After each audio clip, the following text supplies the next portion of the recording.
The Country of the Blind by H.G. Wells.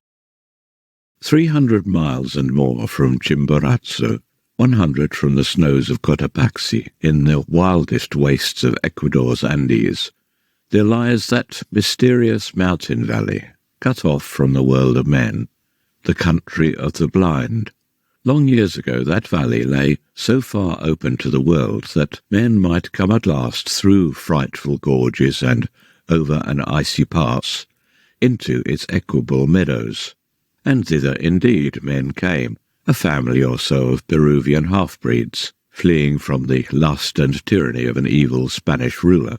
Then came the stupendous outbreak of Mindobamba, when it was night in Quito for 17 days, and the water was boiling at Yaguachi, and all the fish floating, dying, even as far as Guayaquil. Everywhere along the Pacific slopes there were landslips and swift thawings and sudden floods, and one whole side of the old Arauca crest slipped and came down in thunder, and cut off the Country of the Blind for ever from the exploring feet of men.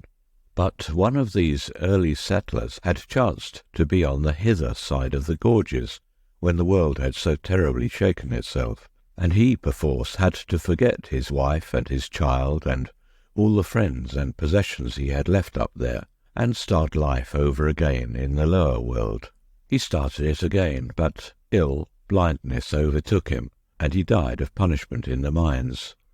But the story he told begot a legend that lingers along the length of the Cordilleras of the Andes to this day. He told of his reason for venturing back from that fastness into which he had first been carried, lashed to a llama, beside a vast bale of gear when he was a child. The valley, he said, had in it all that the heart of man could desire: sweet water, pasture, and even climate, slopes of rich brown soil with tangles of a shrub that bore an excellent fruit, and on one side great hanging forests of pine that held the avalanches high. Far overhead, on three sides, vast cliffs of grey-green rock were capped by cliffs of ice. But the glacier stream came not to them, but flowed away by the farther slopes, and only now and then huge ice masses fell on the valley side. In this valley it neither rained nor snowed, but the abundant springs gave a rich green pasture that irrigation would spread all over the valley space. The settlers did well indeed there. Their beasts did well and multiplied, and but one thing marred their happiness, yet it was enough to mar it greatly. A strange disease had come upon them, and had made all the children born to them there, and indeed several older children also, blind. It was to seek some charm or antidote against this plague of blindness that he had, with fatigue and danger and difficulty, returned down the gorge. In those days, in such cases, men did not think of germs and infections, but of sins, and it seemed to him that the reason of this affliction must lie in the negligence of these priestless immigrants to set up a shrine so soon as they entered the valley. He wanted a shrine, a handsome, cheap, effectual shrine, to be erected in the valley. He wanted relics and such like potent things of faith, blessed objects and mysterious medals and prayers. In his wallet he had a bar of native silver, for which he could not account. He insisted there was none in the valley, with something of the insistence of an inexpert liar. They had all clubbed their money and ornaments together, having little need for such treasure up there, he said, to buy them holy help against their ill. I figure this dim-eyed young mountaineer, sunburnt, gaunt, an anxious hat-brim clutched feverishly, a man all unused to the ways of the lower world, telling this story to some keen-eyed, attentive priest before the great convulsion. I can picture him presently seeking to return with pious and infallible remedies against that trouble, and the infinite dismay with which he must have faced the tumbled vastness where the gorge had once come out. But the rest of his story of mischances is lost to me, save that I know of his evil death after several years. Poor stray from that remoteness! The stream that had once made the gorge now bursts from the mouth of a rocky cave, and the legend, his poor ill-told story set going, developed into the legend of a race of blind men somewhere over there, one may still hear today. And amidst the little population of that now isolated and forgotten valley, the disease ran its course. The old became groping and purblind. The young saw but dimly, and the children that were born to them saw never at all. But life was very easy in that snow-rimmed basin, lost to all the world, with neither thorns nor briars, with no evil insects nor any beasts save the gentle breed of llamas they had lugged and thrust and followed up the beds of the shrunken rivers, in the gorges up which they had come. The seeing had become purblind so gradually that they had scarcely noted their loss. They guided the sightless youngsters hither and thither until they knew the whole valley marvellously, and when at last sight died out among them, the race lived on. They had even time to adapt themselves to the blind control of fire, which they made carefully in stoves of stone. They were a simple strain of people at the first, unlettered, only slightly touched with the Spanish civilization, but with something of a tradition of the arts of old Peru and of its lost philosophy. Generation followed generation. They forgot many things, they devised many things. Their tradition of the greater world they came from became mythical in colour and uncertain. In all things save sight, they were strong and able, and presently the chance of birth and heredity sent one who had an original mind, and who could talk and persuade among them, and then afterwards another. These two passed, leaving their effects, and the little community grew in numbers and in understanding, and met and settled social and economic problems that arose. Generation followed generation. Generation followed generation. There came a time when a child was born who was 15 generations from that ancestor who went out of the valley with a bar of silver to seek God's aid, and who never returned. Thereabouts it chanced that a man came into this community from the outer world, and this is the story of that man. He was a mountaineer from the country near Quito, a man who had been down to the sea and had seen the world, a reader of books in an original way, an acute and enterprising man, and he was taken on by a party of Englishmen who had come out to Ecuador to climb mountains, to replace one of 3 Swiss guides who had fallen ill. He climbed here and he climbed there, and then came the attempt on Parascotopetl, the Matterhorn of the Andes, in which he was lost to the outer world. The story of the accident has been written a dozen times. Pointer's narrative is the best. He tells how the little party worked their difficult and almost vertical way up to the very foot of the last and greatest precipice, and how they built a night shelter amidst the snow upon a little shelf of rock, and, with a touch of real dramatic power, how presently they found Nunez had gone from them. They shouted, and there was no reply, shouted and whistled, and for the rest of that night they slept no more. As the morning broke, they saw the traces of his fall. It seems impossible he could have uttered a sound. He had slipped eastward, towards the unknown side of the mountain. Far below, he had struck a steep slope of snow, and ploughed his way down it in the midst of a snow avalanche. His track went straight to the edge of a frightful precipice, and beyond that everything was hidden. Far, far below, and hazy with distance, they could see trees rising out of a narrow, shut-in valley, the lost country of the blind, but they did not know it was the lost country of the blind, nor distinguish it in any way from any other narrow streak of upland valley. Unnerved by this disaster, they abandoned their attempt in the afternoon, and Pointer was called away to the war before he could make another attack. To this day, Parascotopetl lifts an unconquered crest, and Pointer's shelter crumbles unvisited amidst the snows. And the man who fell survived. At the end of the slope he fell 1,000 feet, and came down in the midst of a cloud of snow upon a snow slope even steeper than the one above. Down this he was whirled, stunned and insensible, but without a bone broken in his body, and then at last came to gentler slopes, and at last rolled out and lay still, buried amidst a softening heap of the white masses that had accompanied and saved him. He came to himself with a dim fancy that he was ill in bed, then realized his position with a mountaineer's intelligence, and worked himself loose, and after a rest or so, out until he saw the stars. He rested flat upon his chest for a space, wondering where he was and what had happened to him. He explored his limbs and discovered that several of his buttons were gone, and his coat turned over his head. His knife had gone from his pocket, and his hat was lost, though he had tied it under his chin.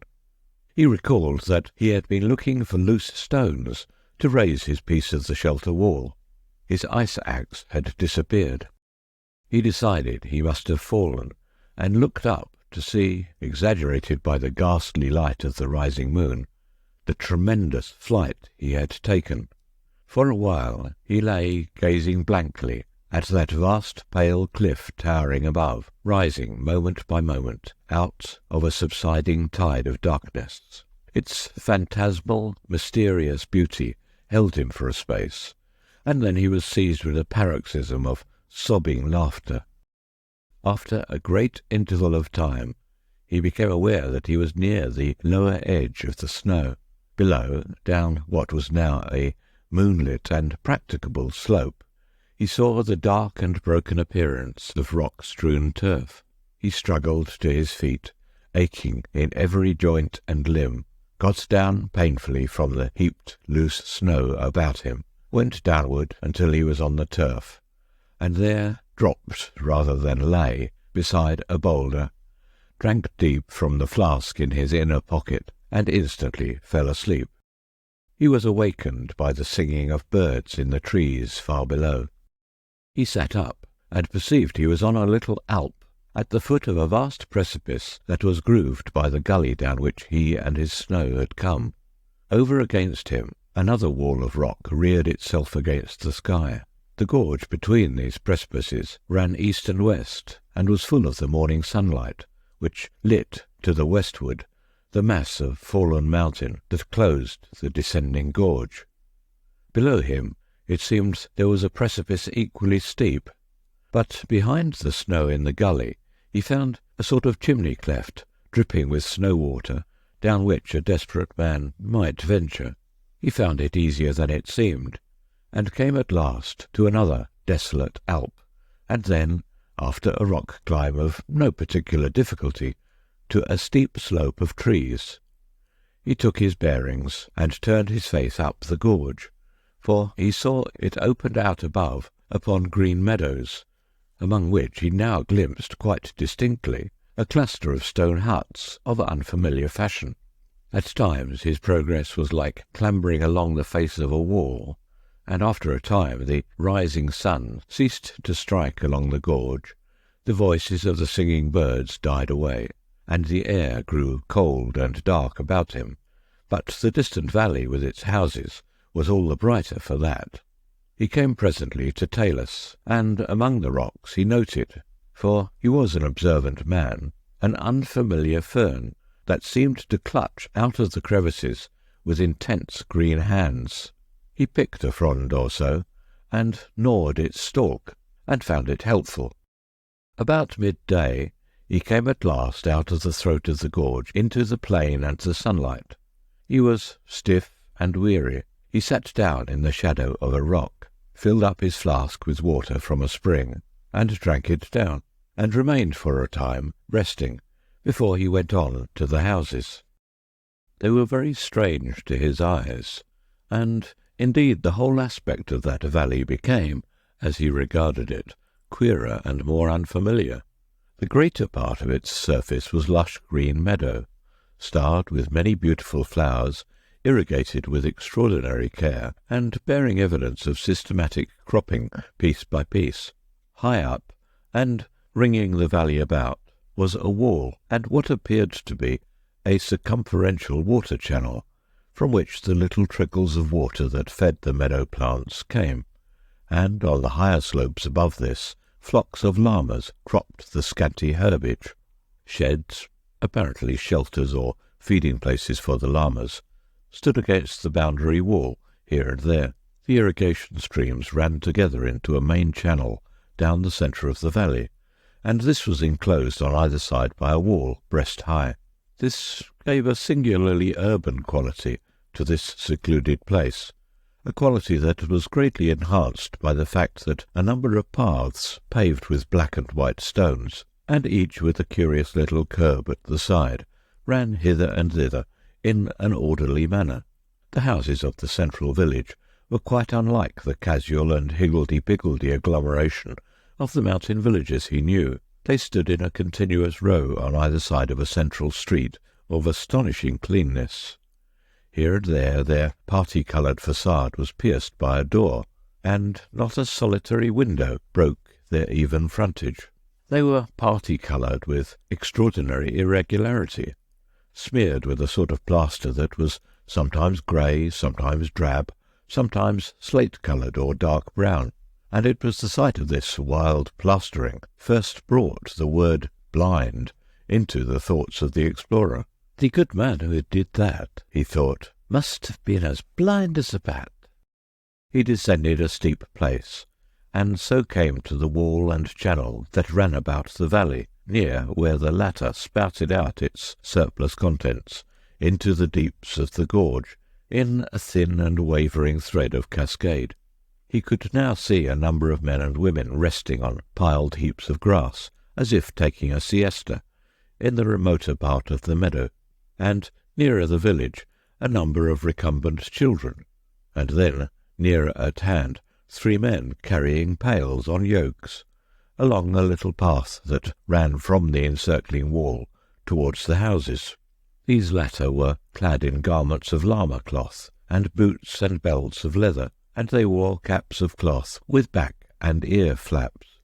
They followed one another in single file, walking slowly and yawning as they walked, like men who have been up all night.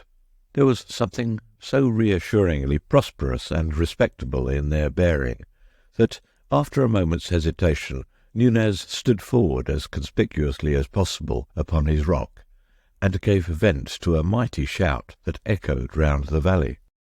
The 3 men stopped, and moved their heads as though they were looking about them. They turned their faces this way and that, and Nunez gesticulated with freedom, but they did not appear to see him, for all his gestures, and after a time, directing themselves towards the mountains far away to the right, they shouted as if in answer.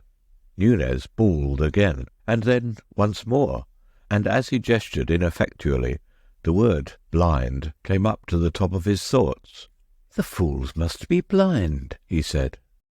When at last, after much shouting and wrath, Nunez crossed the stream by a little bridge, came through a gate in the wall, and approached them, he was sure that they were blind. He was sure that this was the country of the blind of which the legends told. Conviction had sprung upon him, and a sense of great and rather enviable adventure. The 3 stood side by side, not looking at him, but with their ears directed towards him, judging him by his unfamiliar steps. They stood close together, like men a little afraid, and he could see their eyelids closed and sunken, as though the very balls beneath had shrunk away. There was an expression near awe on their faces.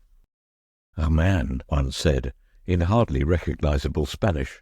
"A man it is, a man or a spirit, coming down from the rocks." But Nunez advanced with the confident steps of a youth who enters upon life. All the old stories of the Lost Valley and the country of the blind had come back to his mind, and through his thoughts ran this old proverb, as if it were a refrain. In the country of the blind, the one-eyed man is king. And very civilly he gave them greeting. He talked to them and used his eyes. "Where does he come from, Brother Pedro?" asked one. "Down out of the rocks." "Over the mountains I come," said Nunez. "Out of the country beyond there, where men can see, from near Bogota, where there are 100,000 of people, and where the city passes out of sight." "Sight?"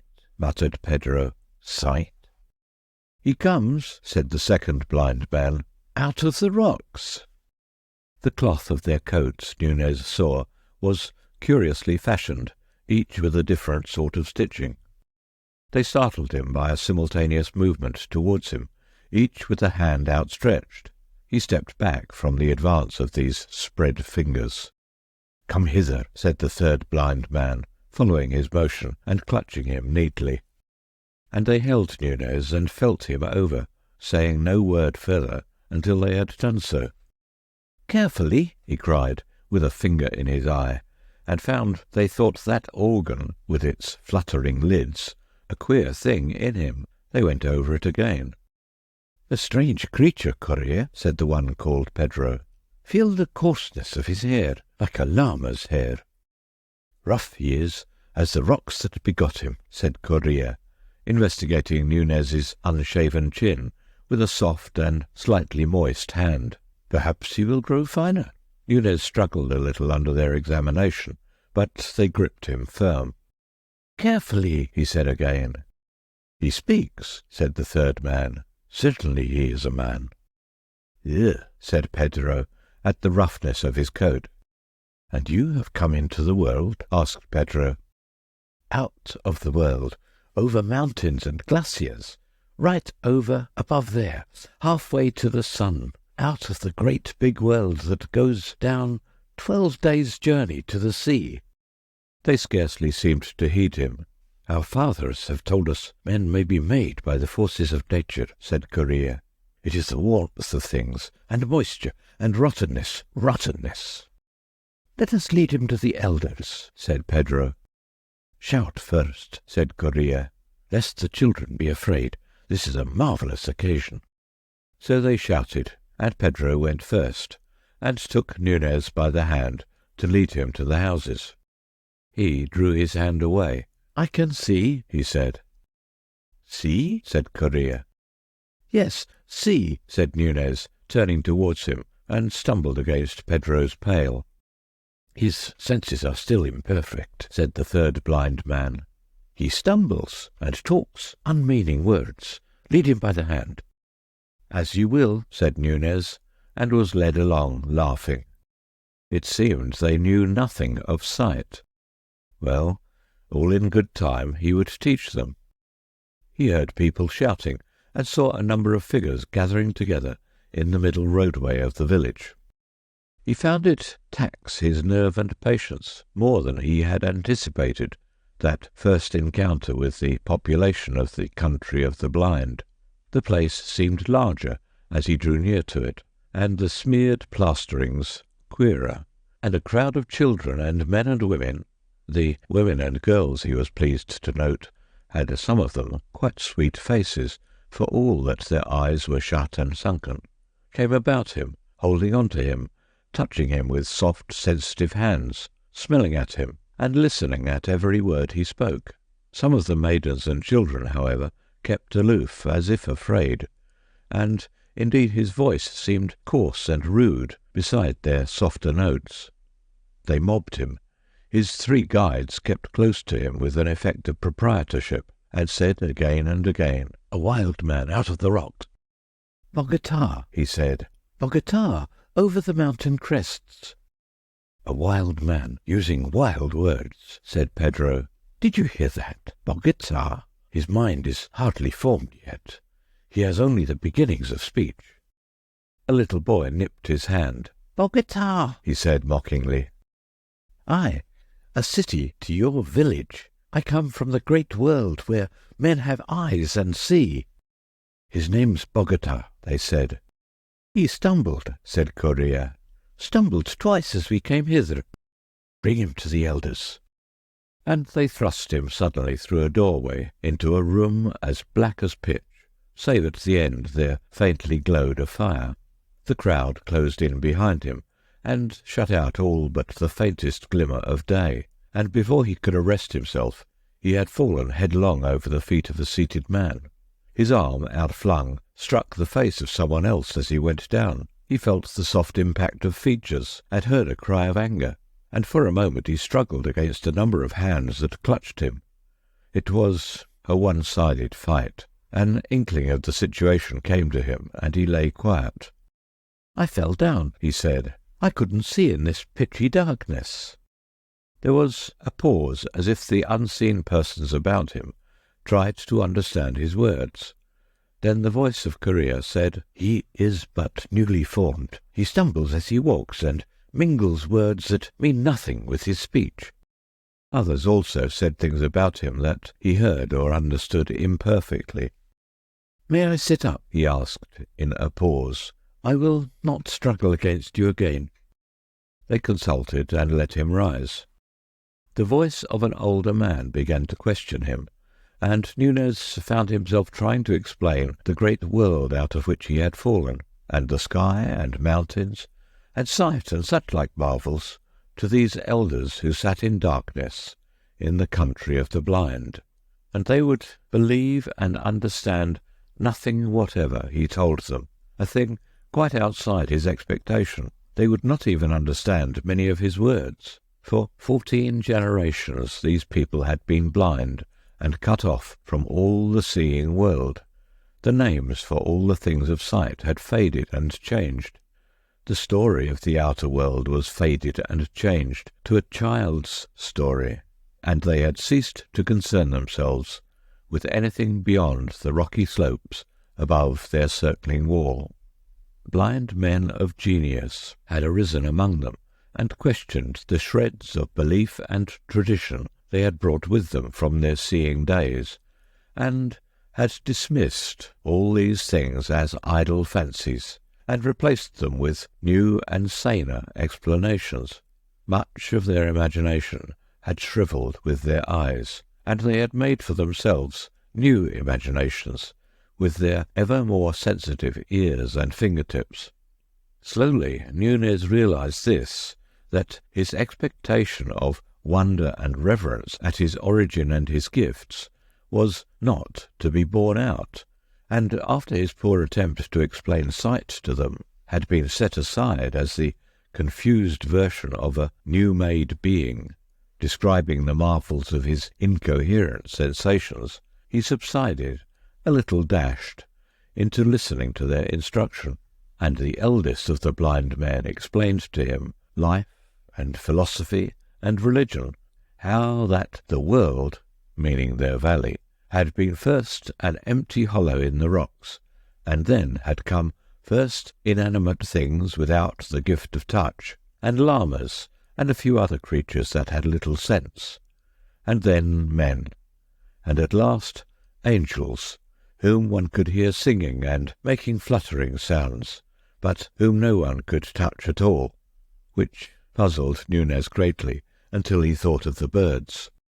He went on to tell Nunez how this time had been divided into the warm and the cold, which are the blind equivalents of day and night, and how it was good to sleep in the warm and work during the cold, so that now, but for his advent, the whole town of the blind would have been asleep. He said Nunez must have been specially created to learn and serve the wisdom they had acquired, and that, for all his mental incoherency and stumbling behaviour, he must have courage, and do his best to learn, and at that all the people in the doorway murmured encouragingly.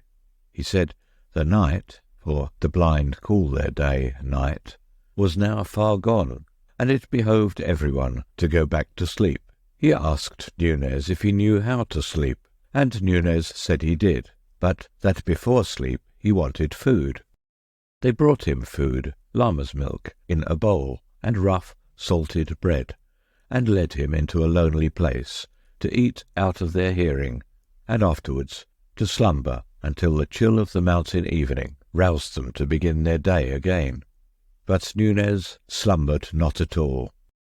Instead, he sat up in the place where they had left him, resting his limbs and turning the unanticipated circumstances of his arrival over and over in his mind.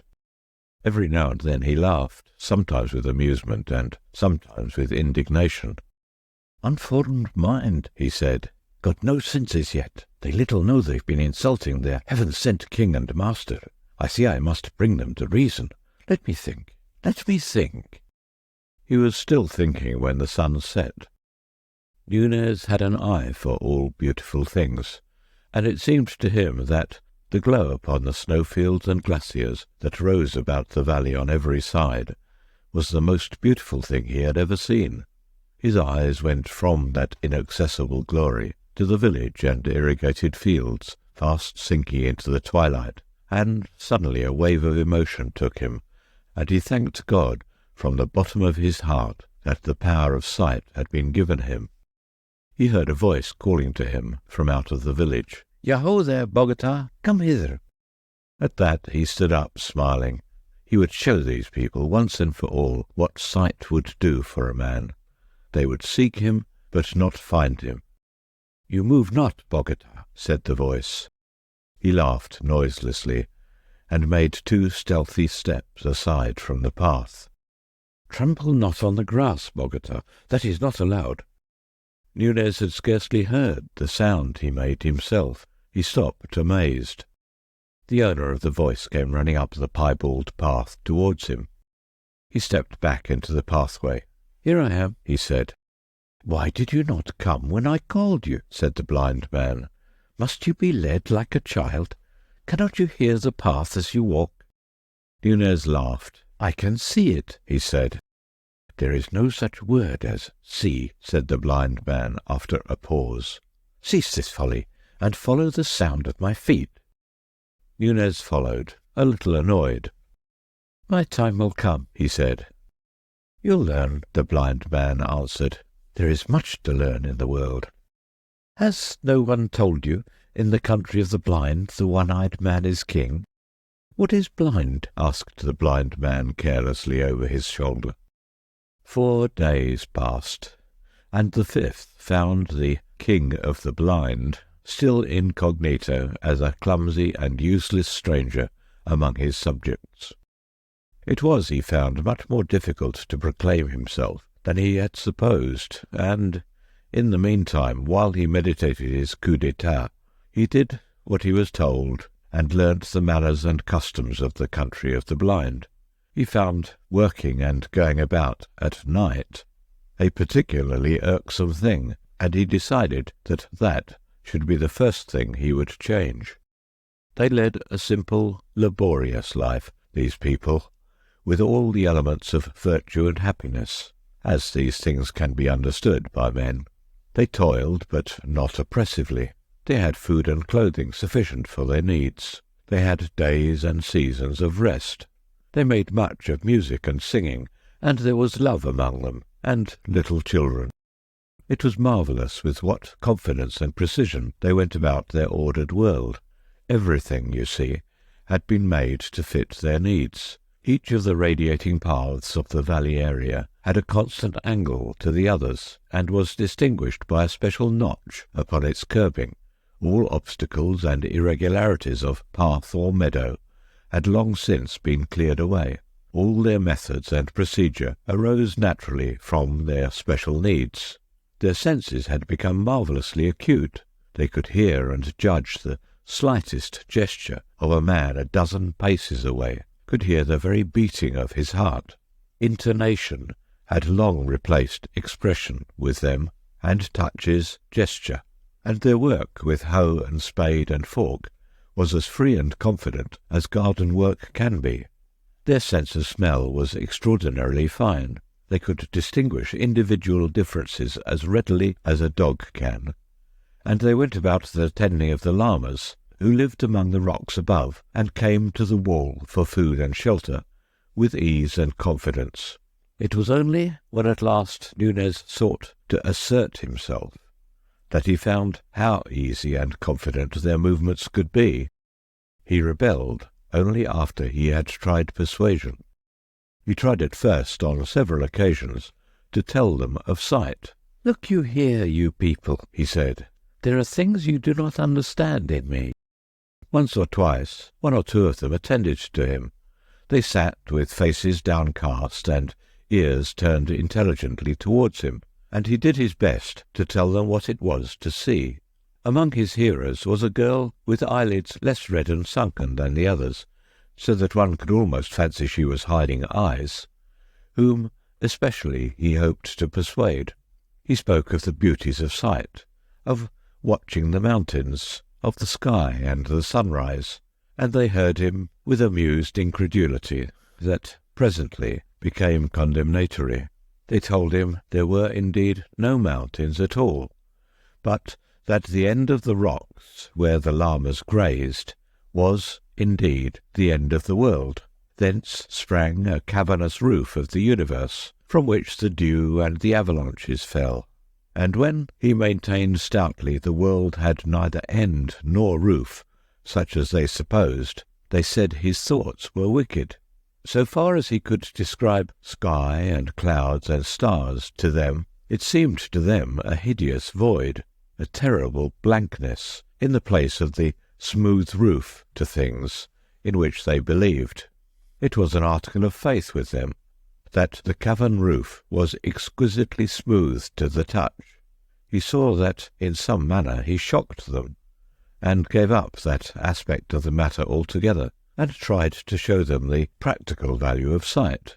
One morning he saw Pedro in the path called 17, and coming towards the central houses, but still too far off for hearing or scent, and he told them as much.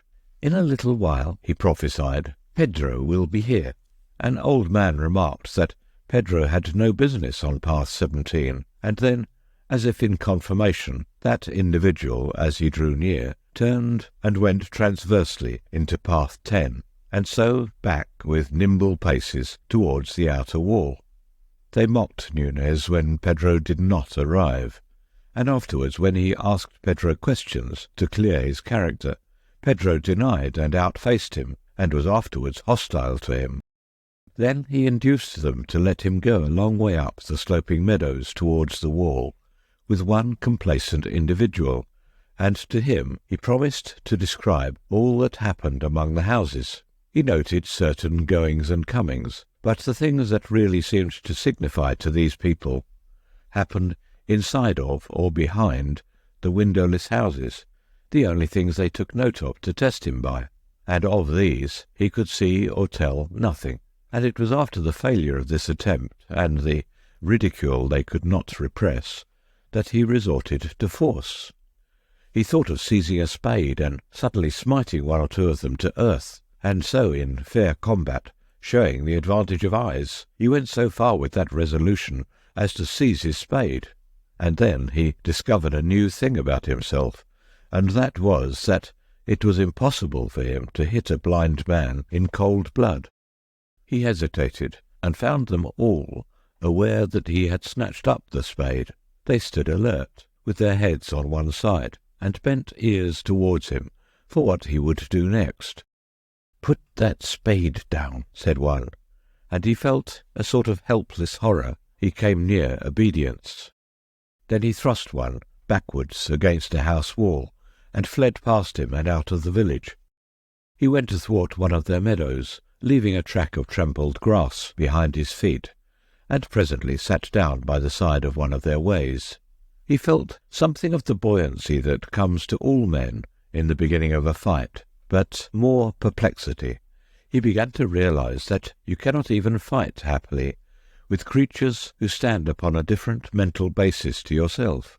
Far away he saw a number of men carrying spades and sticks come out of the street of houses and advance in a spreading line along the several paths towards him.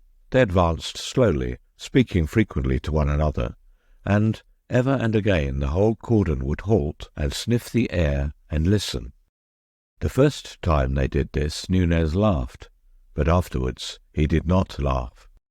One struck his trail in the meadow grass, and came stooping and feeling his way along it. For 5 minutes he watched the slow extension of the cordon, and then his vague disposition to do something forthwith became frantic. He stood up, went a pace or so towards the circumferential wall, turned, and went back a little way. There they all stood in a crescent, still and listening. He also stood still, gripping his spade very tightly in both hands. Should he charge them? The pulse in his ears ran into the rhythm of "In the country of the blind, the one-eyed man is king." Should he charge them? He looked back at the high and unclimbable wall behind, unclimbable because of its smooth plastering, but withal pierced with many little doors, and at the approaching line of seekers. Behind these, others were now coming out of the street of houses. Should he charge them? "Bogota," called one. "Bogota, where are you?" He gripped his spade still tighter and advanced down the meadows towards the place of habitations, and directly he moved they converged upon him. "I'll hit them if they touch me," he swore. "By heaven I will! I'll hit!" He called aloud. "Look here, I'm going to do what I like in this valley. Do you hear? I'm going to do what I like and go where I like." They were moving in upon him quickly, groping yet moving rapidly. It was like playing blind man's buff, with everyone blindfolded except one. "Get hold of him!" cried one. He found himself in the arc of a loose curve of pursuers. He felt suddenly he must be active and resolute. "You don't understand," he cried, in a voice that was meant to be great and resolute, and which broke. "You are blind, and I can see. Leave me alone. Bogota, put down that spade and come off the grass." The last order, grotesque in its urban familiarity, produced a gust of anger. "I'll hurt you," he said, sobbing with emotion. "By heaven, I'll hurt you. Leave me alone." He began to run, not knowing clearly where to run. He ran from the nearest blind man because it was a horror to hit him.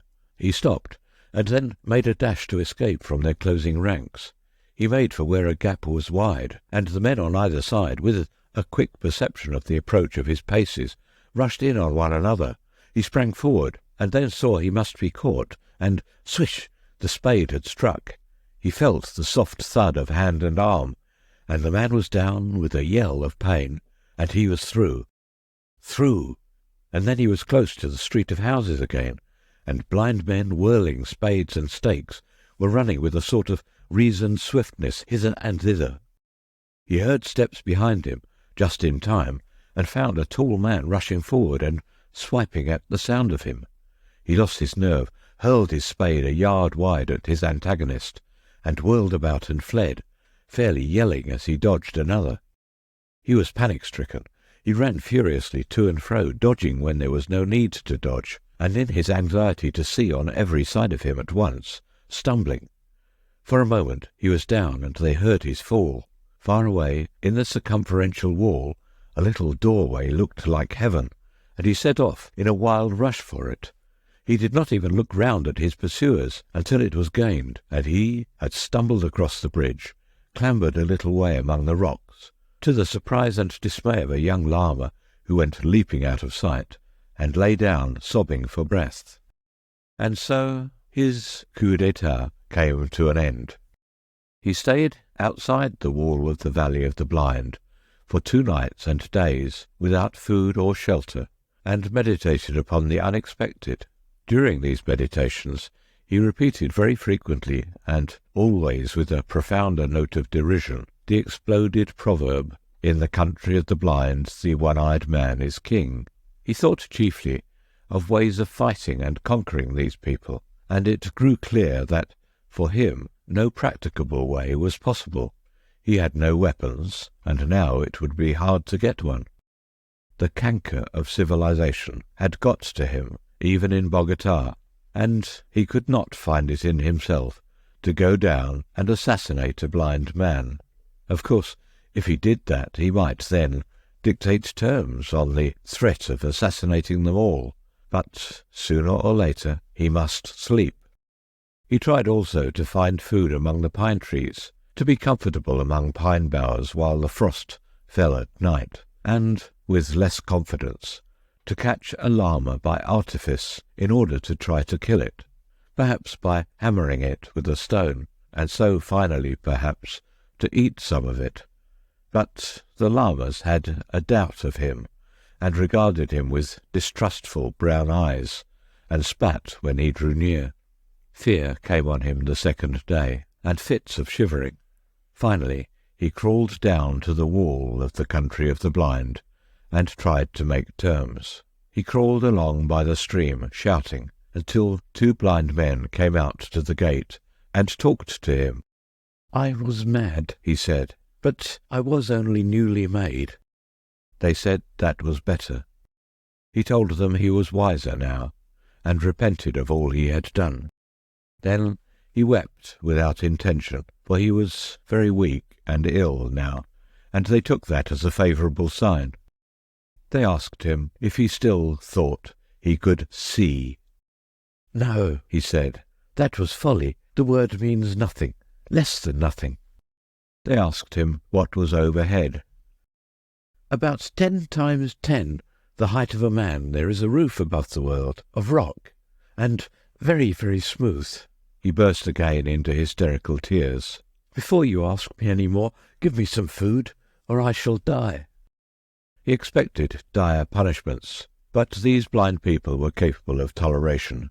They regarded his rebellion as but one more proof of his general idiocy and inferiority, and after they had whipped him, they appointed him to do the simplest and heaviest work they had for anyone to do, and he, seeing no other way of living, did submissively what he was told. He was ill for some days, and they nursed him kindly. That refined his submission, but they insisted on his lying in the dark, and that was a great misery. And blind philosophers came and talked to him of the wicked levity of his mind, and reproved him so impressively for his doubts about the lid of rock that covered their cosmic casserole, that he almost doubted whether indeed he was not the victim of hallucination in not seeing it overhead. So Nunez became a citizen of the country of the blind, and these people ceased to be a generalized people, and became individualities, and familiar to him, while the world beyond the mountains became more and more remote and unreal. There was Jacob, his master, a kindly man when not annoyed.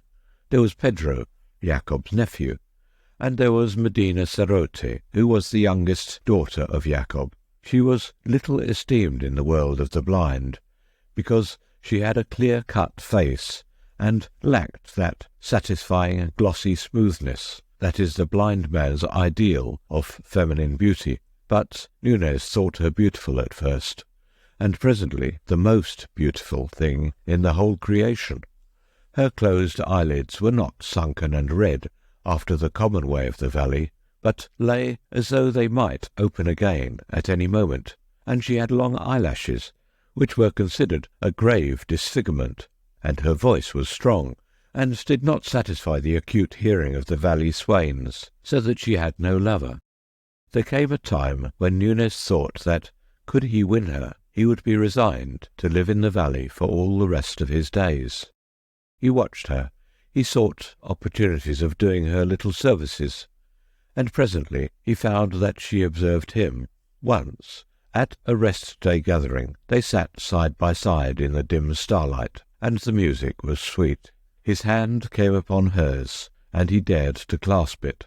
Then, very tenderly, she returned his pressure, and one day, as they were at their meal in the darkness, he felt her hand very softly seeking him, and, as it chanced, the fire leapt then, and he saw the tenderness of her face. He sought to speak to her. He went to her one day when she was sitting in the summer moonlight, spinning. The light made her a thing of silver and mystery. He sat down at her feet, and told her he loved her, and told her how beautiful she seemed to him. He had a lover's voice. He spoke with a tender reverence that came near to awe, and she had never before been touched by adoration.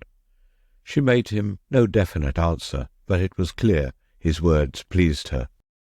After that, he talked to her whenever he could take an opportunity. The valley became the world for him, and the world beyond the mountains, where men lived in sunlight, seemed no more than a fairy tale he would some day pour into her ears. Very tentatively and timidly he spoke to her of sight. Sight seemed to her the most poetical of fancies, and she listened to his description of the stars and the mountains, and her own sweet, white-lit beauty, as though it was a guilty indulgence. She did not believe, she could only half understand, but she was mysteriously delighted, and it seemed to him that she completely understood. His love lost its awe and took courage.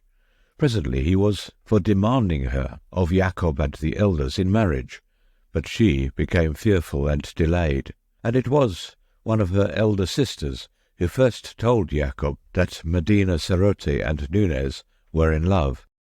There was, from the first, very great opposition to the marriage of Nunez and Medina Cerote, not so much because they valued her, as because they held him as a being apart, an idiot, incompetent thing, below the permissible level of a man. Her sisters opposed it bitterly, as bringing discredit on them all, and old Jacob, though he had formed a sort of liking for his clumsy, obedient serf, shook his head and said the thing could not be.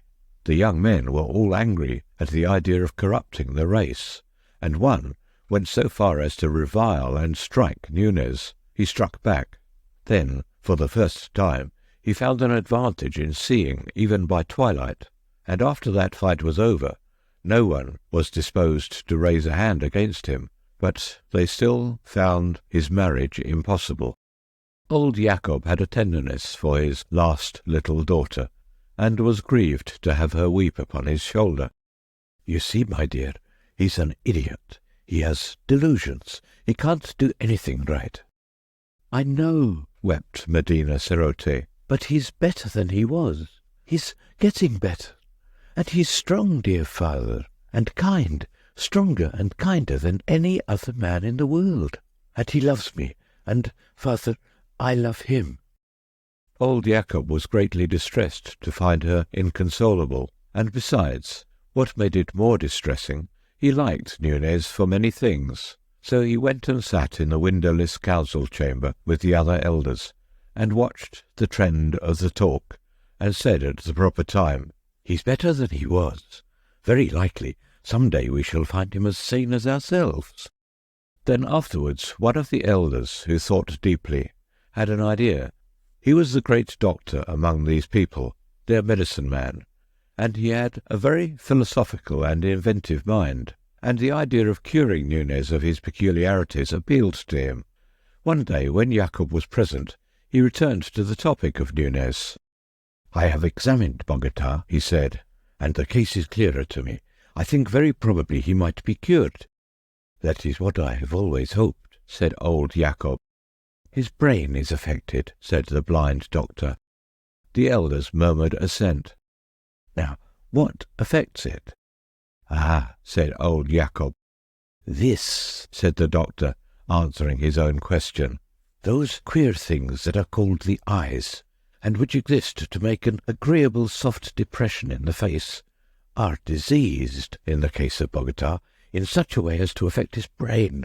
They are greatly distended. He has eyelashes, and his eyelids move, and consequently his brain is in a state of constant irritation and distraction."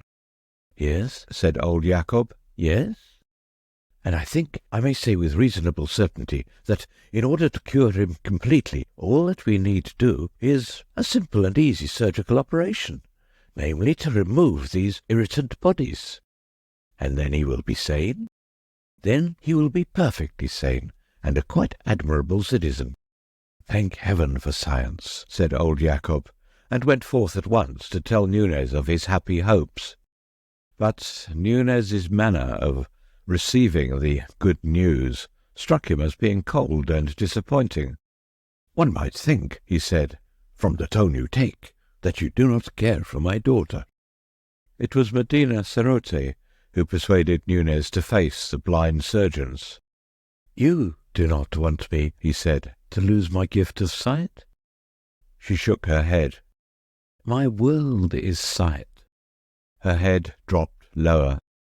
"There are the beautiful things, the beautiful little things, the flowers, the lichens among the rocks, the lightness and softness on a piece of fur, the far sky with its drifting down of clouds, the sunsets and the stars.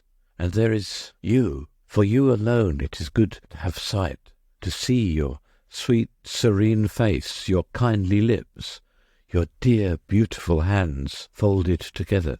It is these eyes of mine you won, these eyes that hold me to you, that these idiots seek. Instead, I must touch you, hear you, and never see you again. I must come under that roof of rock and stone and darkness, that horrible roof under which your imagination stoops. No, you would not have me do that." A disagreeable doubt had arisen in him. He stopped and left the thing a question. "I wish," she said, "sometimes." She paused. "Yes," said he, a little apprehensively. "I wish sometimes you would not talk like that." "Like what?" "I know it's pretty, it's your imagination. I love it, but now—" He felt cold. "Now?" he said faintly. She sat quite still. "You mean you think I should be better? Better, perhaps?" He was realizing things very swiftly. He felt anger indeed, anger at the dull course of fate, but also sympathy for her lack of understanding, a sympathy near akin to pity.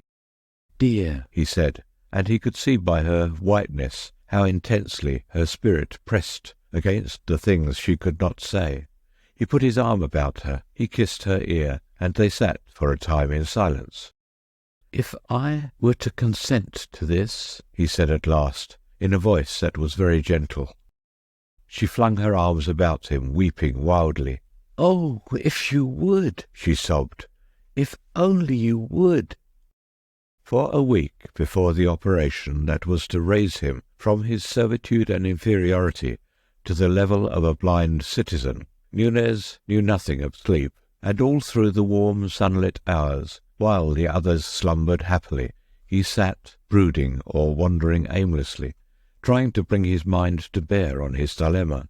He had given his answer, he had given his consent, and still he was not sure. And at last work time was over, the sun rose in splendour over the golden crests, and his last day of vision began for him. He had a few minutes with Medina Cerote before she went apart to sleep. "Tomorrow," he said, "I shall see no more." "Dear heart," she answered, and pressed his hands with all her strength. "They will hurt you but little," she said, "and you are going through this pain, you are going through it, dear lover, for me. Dear, if a woman's heart and life can do it, I will repay you. My dearest one, my dearest with the tender voice, I will repay." He was drenched in pity for himself and her. He held her in his arms and pressed his lips to hers and looked on her sweet face for the last time. "Goodbye," he whispered at that dear sight. "Goodbye." And then, in silence, he turned away from her. She could hear his slow retreating footsteps, and something in the rhythm of them threw her into a passion of weeping. He had fully meant to go to a lonely place where the meadows were beautiful with white narcissus, and there remain until the hour of his sacrifice should come. But as he went, he lifted up his eyes and saw the morning like an angel in golden armour marching down the steeps. It seemed to him that before this splendour he and this blind world in the valley, and his love and all, were no more than a pit of sin. He did not turn aside as he had meant to, but went on, and passed through the wall of the circumference, and out upon the rocks, and his eyes were always upon the sunlit ice and snow. He saw their infinite beauty, and his imagination soared over them to the things beyond he was now to resign for ever.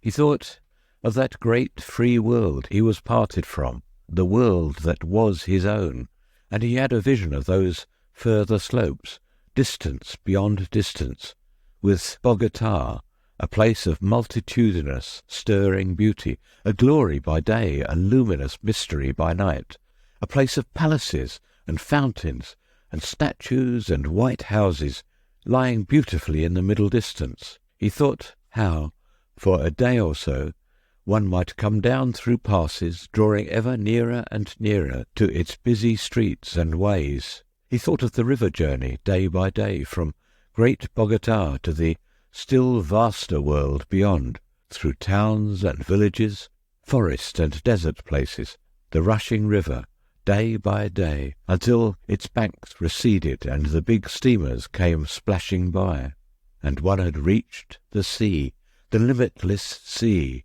with its 1,000 islands, its thousands of islands, and its ships seen dimly far away in their incessant journeyings round and about that greater world.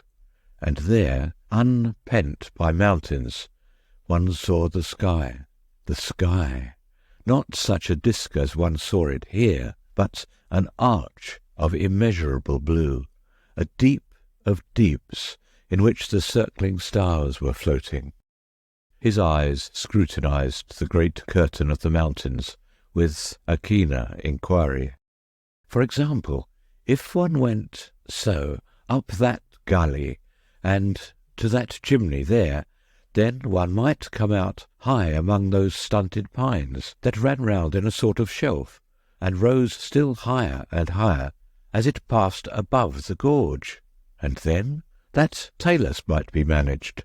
Thence perhaps a climb might be found to take him up to the precipice that came below the snow, and if that chimney failed, then another, farther to the east, might serve his purpose better, and then one would be out upon the amber-lit snow there, and half-way up to the crest of those beautiful desolations. He glanced back at the village, then turned right round and regarded it steadfastly. He thought of Medina Cerute, and she had become small and remote.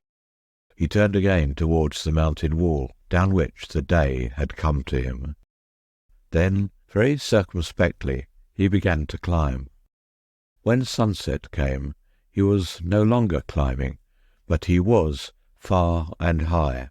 He had been higher, but he was still very high.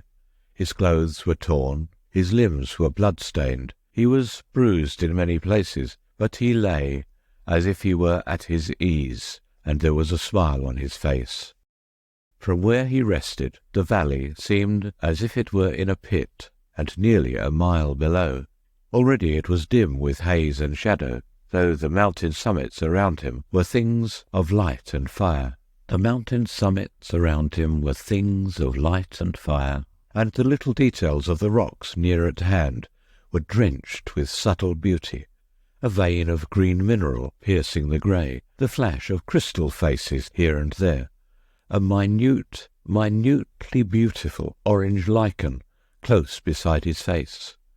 There were deep, mysterious shadows in the gorge, blue deepening into purple, and purple into a luminous darkness, and overhead was the illimitable vastness of the sky.